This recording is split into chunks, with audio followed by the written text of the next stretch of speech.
baby out. My favorite nitro car. I always talk about my Revo 3.3. Oh, yeah.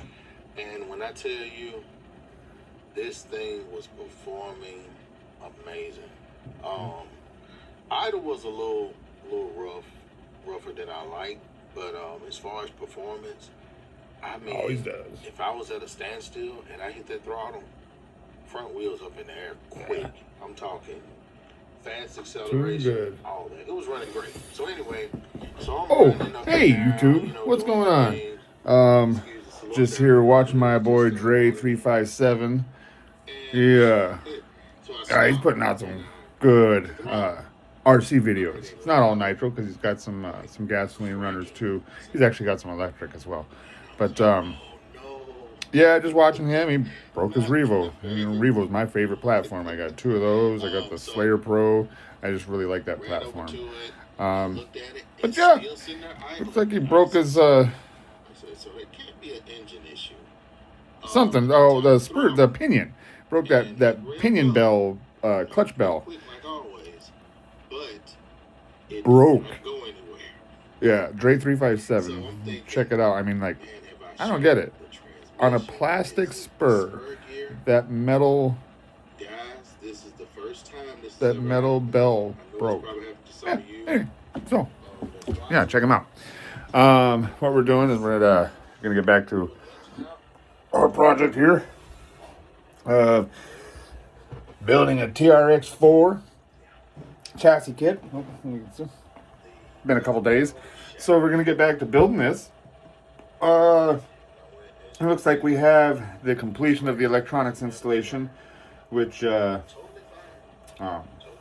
it's putting the servo horn on. It looks like it may have you connected up to a battery beforehand, and the reason for that is to make sure that the servo is facing the right direction, because it puts right on here, note the orientation. Servo horn will face straight forward. Well, if the servo's been turned at all, during transport or during my fucking installation, when I actually put power to it, it's not going to, something just hit me. It's not going to be straight. So, with that said, when I put power to it,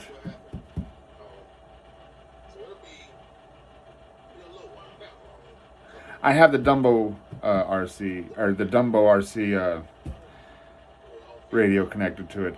So, when I connect the power to it, it may or may not be straight, depending on the, so, what's 10? Which one did I put in? I think it's everything's straight when it was on a different vehicle. We'll find out. Let's get to this. All right, so let's get to this. Yep. So as I was saying, we got the servo horn installation, and it looks like the battery box that's under the. There's the servo horn. That's under the electronics installation portion of the instructions. So we'll go with that. We'll go ahead and get this installed, and we'll go from there. Let's just set these over there, put that here, and yeah. So I was just watching a little bit of a RC Driver Online. This new Kyosho RC. What is it? Something 10, KC10, whatever. Pretty nice. Looks like a nice chassis. If you're into crawler trail trucks, I like it. I like it all. I like RC cars. Period. Eventually, I'll get a boat. I do have a snowmobile. We still have yet to try that. But yeah, it's my thing. RC is my thing. I thoroughly enjoy it. And let's get our screws back out. We're going for a 3x10 BCS 3x8. 3x20. Let's see. 3x8, 3x8. 3x10 BCS. So I need, good thing, I need 2 of those. 3x12. What did I just?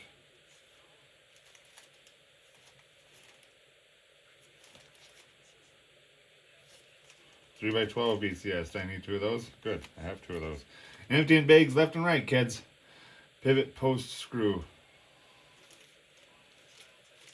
Okay, so that's excuse me. That's going to be in this mess here. Actually, see it right there. So it asks for our pivot post screw right there. Right there. And that's for our battery hold down screw pin. That's the stainless steel piece in there. So we'll just put this here. And a 3x10 millimeter CCS. So that's the little fucking screw that lays down flush.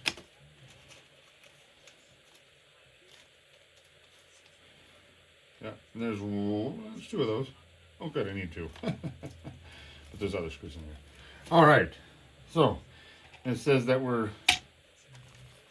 What the fuck does it say we're doing? It says we're putting this back over here, and we're taking this, and we're going to take it and set it with this orientation. We put this over here, done like this, and oh, this does go. This goes. Oh, I gotcha. Over there, pivot post screw. Gotcha. Okay. I saw these pieces and I hadn't really looked at the instructions because I'm saving it for, so we can all be surprised at the same time. Anyway, yeah, so like this lays back here. And we got the pivot post screw and that battery hold down screw pin. So that's actually all we need out of that bag. This goes up through here.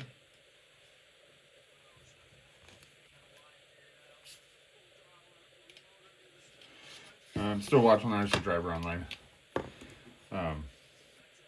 Yeah. Okay, so let's put this all here. Again, just another reminder, in case you're just all of a sudden watching this video, don't tighten it down with the electric screwdriver. Always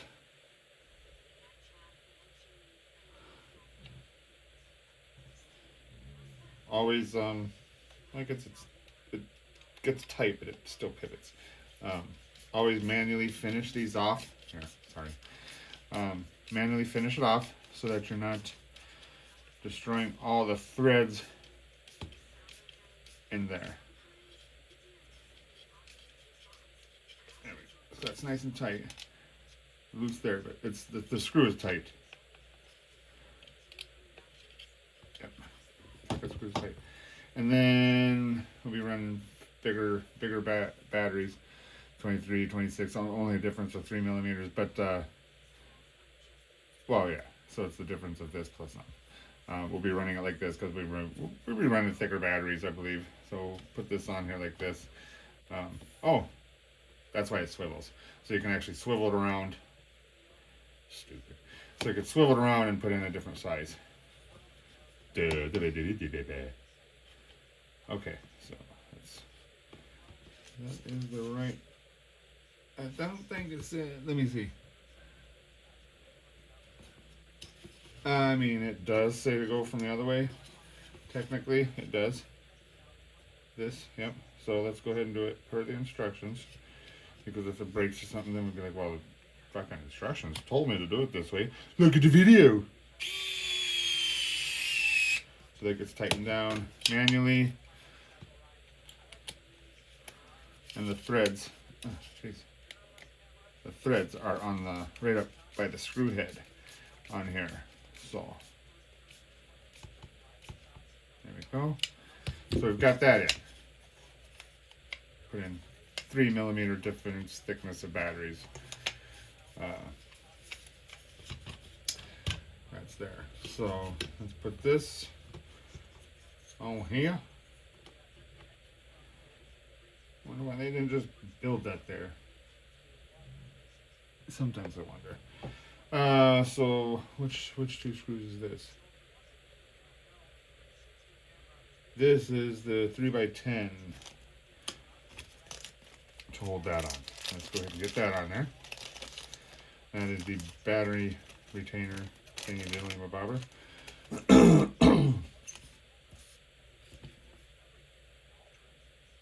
Okay, so here's a question.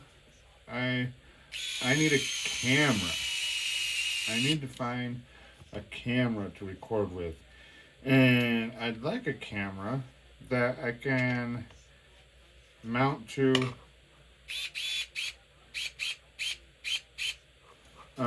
I can take and mount to, that is right, yeah, I had to make sure that's right. Like one of my RCs that I can actually throw into one of my RCs and have it FPV driving around and stuff. When I do that, it's not tightening it, it's loosening it. I may have tightened that one too much. But anyway,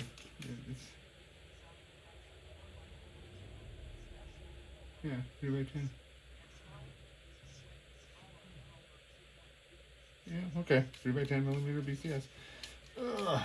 Just want to make sure we have the right screws because I've done that once. What the hell? Is it? Huh. It just seems weird. The screws are not flush in there. Maybe I should pay attention to see what it looks like. Yeah, okay, yep, that's right. So I'm just going to leave that there and that there. That's how they go. All right. And then this locks into there to retain your battery. Right, flip that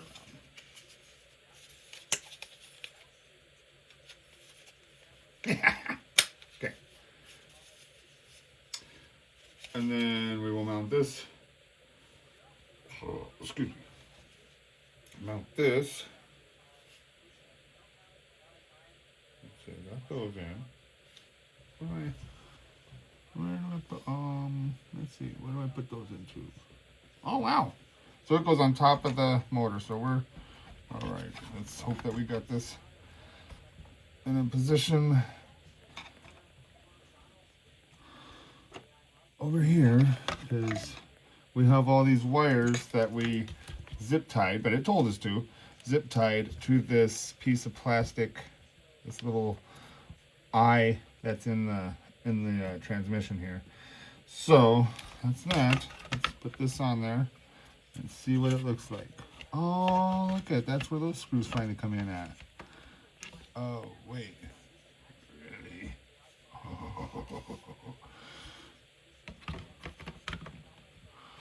Okay, how are we gonna? Let's see. So we gotta get this in there. Let's Did you see what they did to me? There we go. Okay. Into the frame, right into the frame. Yeah. So then it sits back up against that. It gets nice and tidy. Move this. Battery holder thingy. And then the other two two BCS will hold. It says no CCS 3x10. That's okay.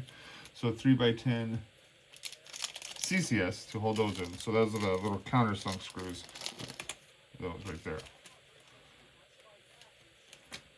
All right. Take these and set them in there. But anyway, cameras. I would like to get a camera that I can throw, honestly, for a perfect example, into the back seat of the Michigan. and take it down the trail. So, for me, being a man-child, oh, too steep. Don't do that. Being a man-child, that right there is pure entertainment for me. That's fun stuff. Yeah. All right. So we got the battery tray mounted right there. That's nice and low. See, that's good job. That's nice and low. I think on my Gen 8 it's up higher. That's really, that brings down the center of gravity right down to the frame rails. A little bit in between the frame rails if you use a shorty and put it in there. So that's really good. Good for fucking stability.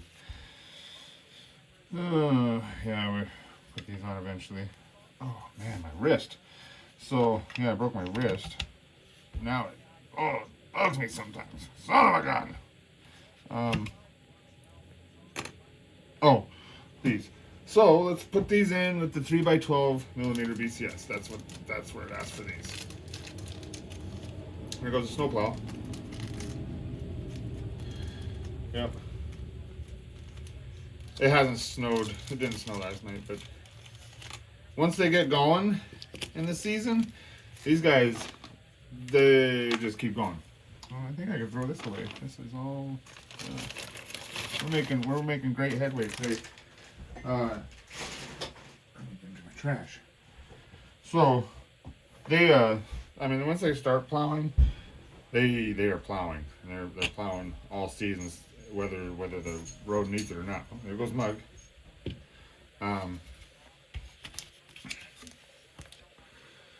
So that should be set right in there, I'm assuming. I mean, yeah. Oh, yeah. So anyway, the camera thing now, as I was saying, my freaking wrist, after I broke it, holy smokes, I tell you what, it hurts. It just, I mean, and well, you know, I was lifting heavier stuff yesterday. Okay, I lifted a heavy thing. And fucking don't get your panties in a bunch. I didn't actually do work. I just, I lifted a bench out of a fucking Transit with the Frank. And, so, but that kind of strained it. You know, it's been, in May it will have been a year since I broke it. So it still reminds me that I fucking broke it. It's swollen. It's swollen. A little bit of bruise in there. I mean, I probably shouldn't have been doing that. I just noticed the bruise. Yeah. Anyway, whatever. Here we are. You broken a bone? It fucking hurts for a while. I broke my foot and had a stress fracture in my femur in boot camp for the Marine Corps, and I was in the medical rehab platoon for like 2 months, rehabilitating. I went ahead and finished boot camp. They offered me a retirement. It was called some PEB or some shit, something retirement where they would have paid me some sort of money and whatever for like 10 years or so. I don't know what the hell it was. But I'd already gone through first phase and second phase of boot camp. I had been there, 2 months. I was like, let's just stick it out. So I did. I stuck it out and completed boot camp. Spent 2 months in medical rehab platoon and then finished. That's neither there, her, here, near, where, anywhere. It's really asking me to do this servo stuff. And I know why, I'm sure. Let's see where the servo is. Getting in here. Well, I mean, you probably get in there with Allen wrench. Allen wrench. Afterward. But the reason they're telling me to get that oriented now is because the access to that will be very limited once I get the axles on there and the links. Oh, oof, man. Let's go ahead and see if I can find. I might have to charge a battery. Let me see if I can find a battery here. Yeah. Let's see. All right, so pulling on to my batteries. See what we can find. Casey gave me some adapters, so I know we have adapters. Let's just fucking go simply 2S. Oh, or not. I don't know. Hopefully none of them.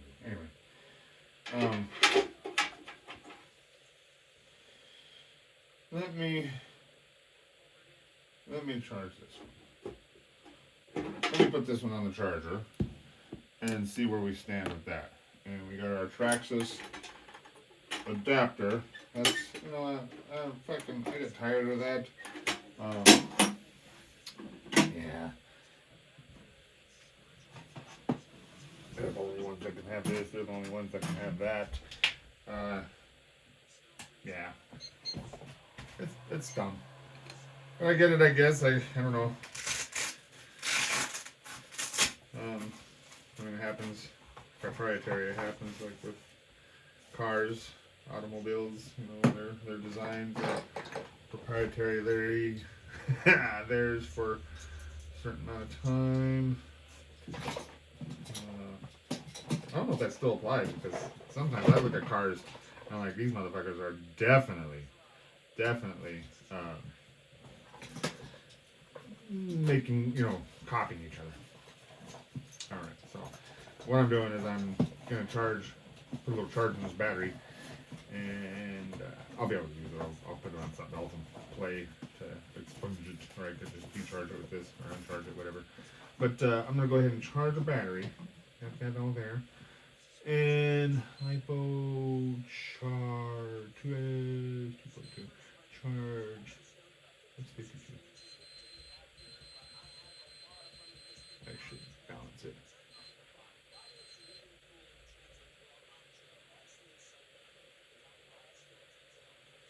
Yep. So I'm gonna go ahead and balance charge it. 5200. Let me just make sure.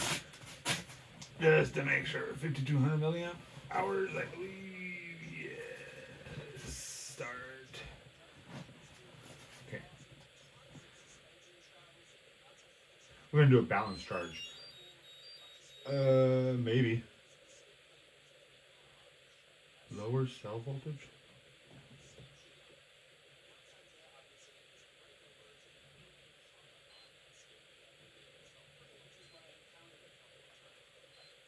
Alright.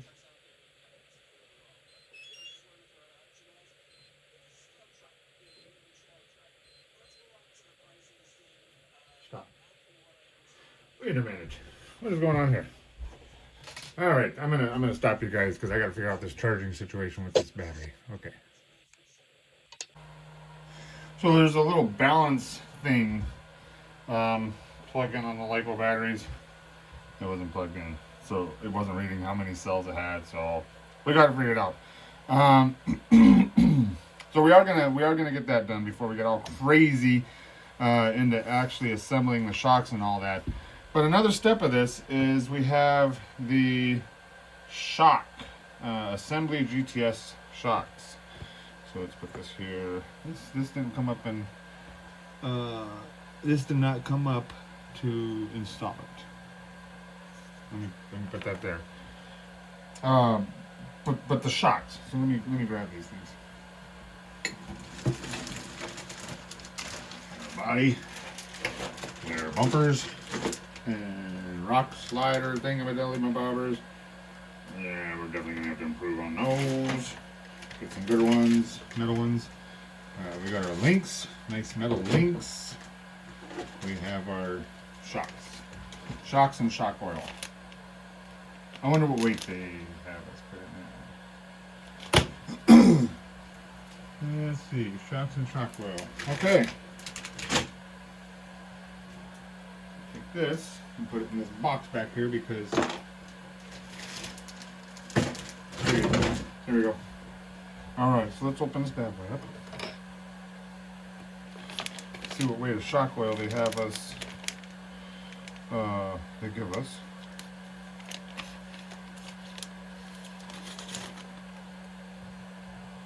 So now I just looked over at the screen to see what was on. Matt's Off-Road Recovery. Anybody ever watch that? More better, the more better. Yeah, I started watching that. It's great. It's fun. Sometimes a little lame, but it's fun. I like to see their recoveries. But the other stuff can get a little. Oh, all right. Yep, little shocks here. Good. We got our springs and our retainers. All that for the springs on there. Let's see. Put this out. Yes, yes. I need to. Those are nice. I need to pull the shocks off of my F250 and see if I can't put stronger springs on those. They look pretty long. They look longer than these, but I need to find some stronger springs.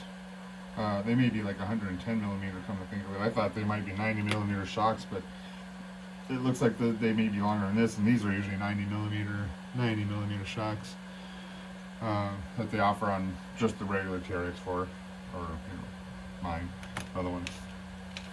We have shock oil. Let's go ahead and open this. It doesn't tell us the weight on it. There goes the puppers. There goes the dog. There goes the girlfriend. Hi, honey. Hi. I love you. Yeah, you. What are you doing? I just Oh. Hold on. I'll be back. All right. So we're getting these shocks together.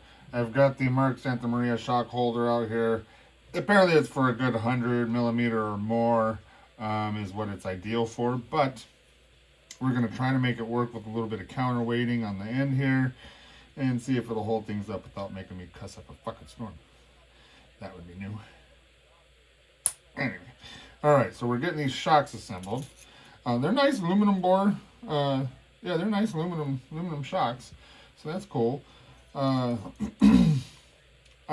goal is I want them to be not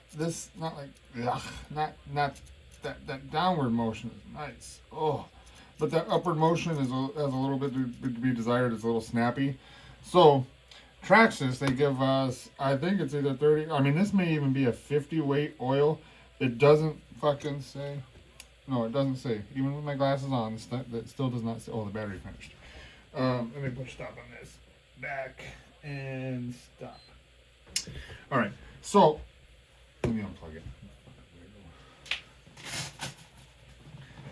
All right, unplug this here. And then unplug this here. Power on this. Sorry if I'm shaking you. I need, I need to figure out a different camera situation. So if you have suggestions on that, I'm all eyes, ears, eyes. You know, because you read, or I read your comments. So yeah, putting this last shot together. They offer a 30 weight. I mean, it looks pretty thick. They offer a 30 weight, maybe a 50 weight oil. This is a 25. So this is probably 50. This is a 25 weight oil. We have 30. I don't know if you can tell what I'm doing, but I'm looking at the speed of the flow there. We have 30, which isn't far off of what they've offered. So I'm setting this aside. We're going on our own program. I know I said I wasn't going to do that, but now here we are. So we're setting that aside, and we're going to fill these shocks up and let them sit here for a while. Let me raise this up a little bit.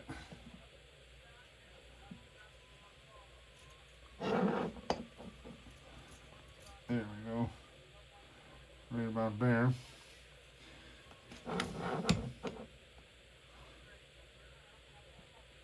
So, there. Precarious. We're going to fill these shocks up and then set them here, let all the air bubbles rise up to the top, and then we're going to go ahead and seal them. And we're going to, we'll see what the next fucking step is. But again, I'm using 25 weight it's probably silicone. Yeah, silicone shock oil in the shocks instead of the probably 50 weight that they offer you, because I am looking for a smoother flow. And without disassembling the shocks right now, you know, because that's definitely an option.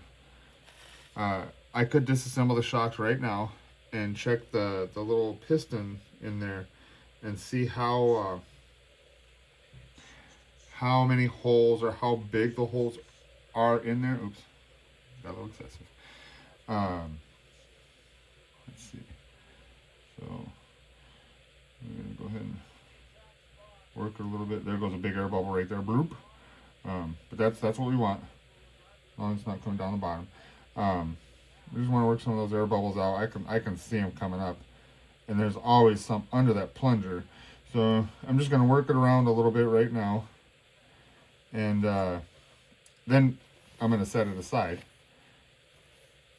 because air does come up to the top. I'm gonna set it aside and look to see if we need to top it off any. If we do, we'll top it off and get them sealed. But yeah, I can see down in there.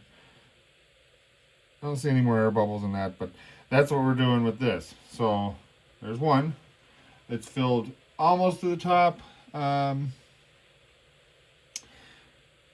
I did not leave 6.7 millimeters for it, and the reason I asked for 6.7 millimeters, there may be air in there, so I left it a little high. But the reason I asked for the 6.7 millimeters is so the shock end will fit in there without causing a great fucking mess. So that's why it's that. So we're gonna go ahead and fill up the other three, and we'll be right back. All right, so we've got all four of those filled. Filled for now. We'll let them sit for a little bit. So in the instructions it says to fill them, work it out, and then cap it, and then put all this stuff on there. Well, it doesn't fucking work. The reason being is maybe it fits over the other end. Yeah, I don't know, but the little spring retaining ring there does not fit over this ball cap, which is on the top of the shock. So I fucking took them off, and we're doing them this way. It's not my first rodeo on shocks. Usually I've got the Gen 8 shocks tuned really well, and yeah, those are Desert Lizard. I got them on the lowest droop possible. It's great articulation, but it's got the lowest droop, so it has a low stance just naturally going around. Next tuning is the F250. Yep, that's over there. I'm going to tune that and get those shocks. Like I said, I really need to work on the back. The back I need to stiffen up. So the back really needs to stiffen up. We'll get that. But yeah, some random screws and stuff here I need to part with or get rid of. That has some rust on it and some old thread lock. I throw those away. Okay. All right. So just throw all these motherfuckers away because I have a whole fishing tackle box full of screws and stuff like that for this. So yeah. So we're letting these shocks settle. I don't. Let's leave that here. Look, I don't think I'll need any more of that, but who knows? So put that there, and I guess we'll go ahead and start capping them. So we started with this, and it's nice because it says front left, front right, rear left, rear right, right left, right rear, front left, front rear. Anyway, I hate how they do that. Anyway, so we'll take the shock, and this can be a messy project. Take the shock, and what I'm doing is I'm looking down in there just to see if I see any air bubbles, and I'm kind of bumping it down to the bottom of the shock, bottoming it out a little bit, because there can be air bubbles down in the bottom here. Probably should have tightened that, make sure that was tight, but we're holding good so far. So just trying to make sure that there's no air left in that shock.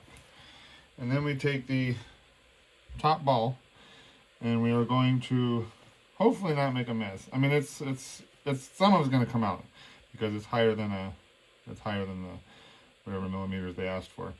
So you completely compress the shock, completely compress it, and then throw the cap on there. So while it's completely compressed, this is probably why oh yeah, I'm making a mess. So we're gonna have a lot of cleanup to do. While it's completely compressed, I'm gonna take and I can feel it spinning in my hand. Oh yeah. Oh yeah, I'm messing up. So I cross-threaded it, first of all. And I can also feel the shock spinning in my hand. There. There we go. So, there we go. Let me hold this tight, the actual shock. Get this worked down nice and tight. Clean up my mess. Yes, there are many, many much better ways of doing this. This is how I'm feeling a shock, or how I'm building a shock, I should say, because the shock's filled. But this is how we're feeling the shock. And clean up our mess. Now, just make sure that it doesn't leak, right? Put this down. Clean in there. It's not backed up.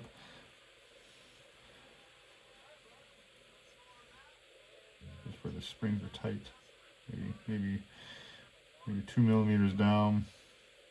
But yeah, so there's your shock. There is your shock completely built.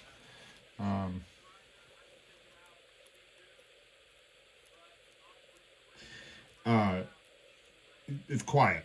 So if you have air in there, you hear it, you'll hear it in there. But we got a nice quiet shock. So we're good with that. So we'll let this actually sit. We'll let this sit. I'm going to let it sit on its side. I'm going to let it sit on its side here for a while. Let me get all these built, but I'll let them sit on their side here. And just to make sure that it doesn't leak on the top or on the bottom. And we'll get these other ones put together and I'll be back. All right then. All right, there we have it. We have the 4 shocks assembled and filled. We've got the battery tray installed. We have yet to do the servo horn. We're going to do that one on the next round. We are going to do it definitely on the next round because the next step is installing the axles and all of the undercarriage suspension, arms and all of that stuff. I mean, that's all we have left to do. So we will install these onto the axles. We're going to install this onto the bad boy here, onto the servo. But we need to make sure that the Dumbo is of the proper orientation. So yeah, and there's not a direct front. I mean, I know we can adjust the trim, but I just want to make sure that we don't have to set the trim all the way one direction just to get it to fucking, drive down the road straight. I'd rather have the trim set in the middle, so we are going to wait, turn the Dumbo on, get this battery fired up, or get this ESC fired up and see where we stand as far as the servo orientation. But that's what we got going on here. That's what we got coming up next. We're going to go ahead and drop this over here. The servo horn. And, yeah. I'll probably take that off so I can flip this bad boy upside down for work. There. That makes more sense. But, yeah. That's what's going on. That's what you have to expect. All right. Thanks for checking it out.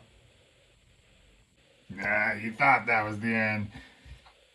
You know me, I can't leave well enough alone. So I did go ahead and quickly attach this battery to this rig that we've built.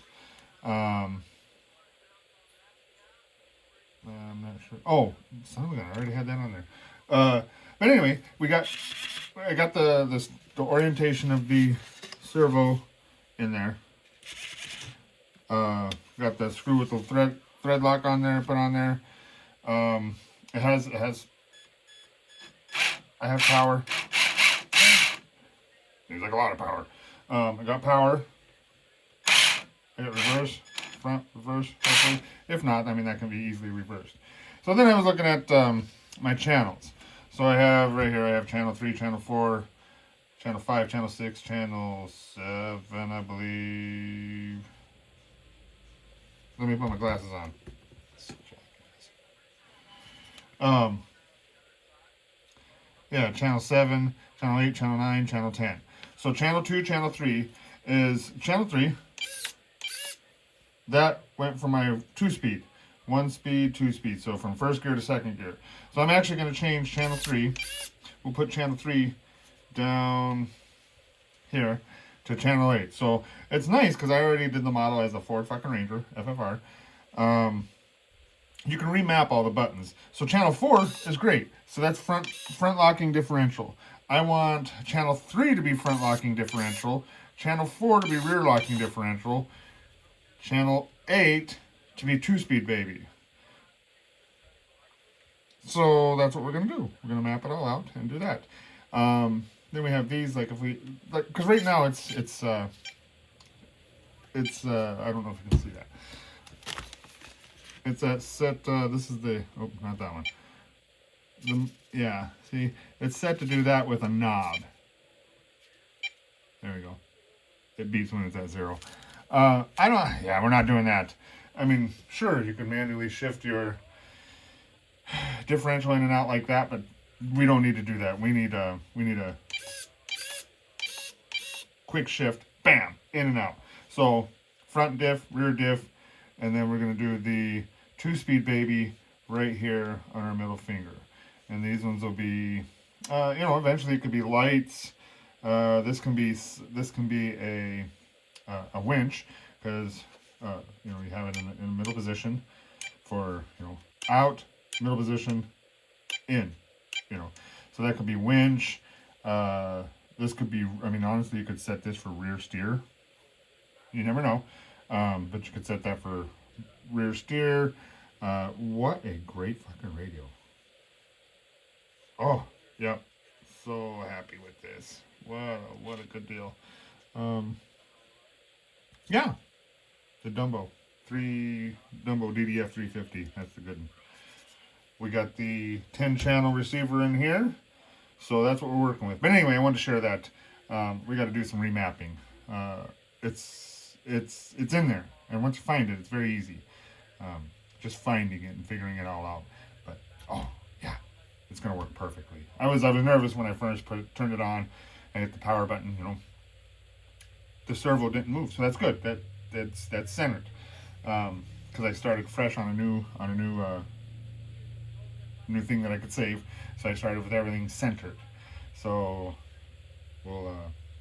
we should be good. All right, honestly. All right, that's it. Thanks for watching. That's what's happening here. Later.